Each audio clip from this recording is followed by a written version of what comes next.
Well, we know certainly that higher education is undergoing significant change, and I think probably one of the primary aspects that we've seen change, and certainly through the pandemic, is the rise of e-learning. So obviously online learning has been around for a long time now, but that's certainly been expedited by the pandemic as everyone has moved off campus and online.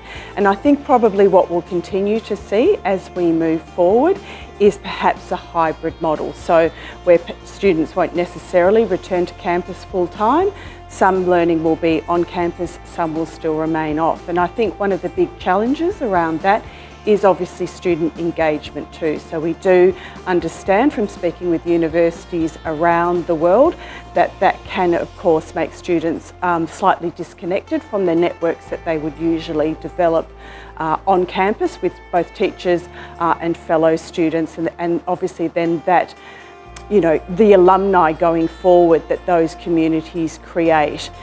We do know with international students too that they tend to be more disconnected when they are fully online and doing learning remotely as opposed to being on campus.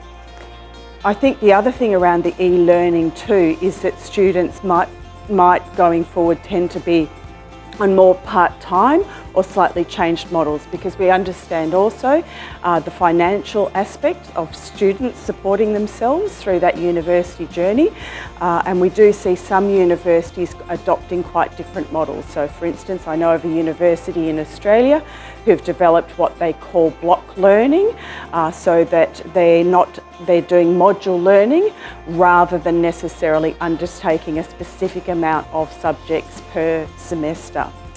I think one of the other areas we'll continue to see increase is the collaborations with industry, and industry actually being part of our campuses as well. So there'll actually be an integration across that also. I think the other thing to keep in mind also is that the catchment area for students has increased for universities. So domestically, we do see once upon a time students would go to a university not all that far away from where they lived. That has now changed, and that will continue to change going forward. So yeah, there's some challenges there as the model changes.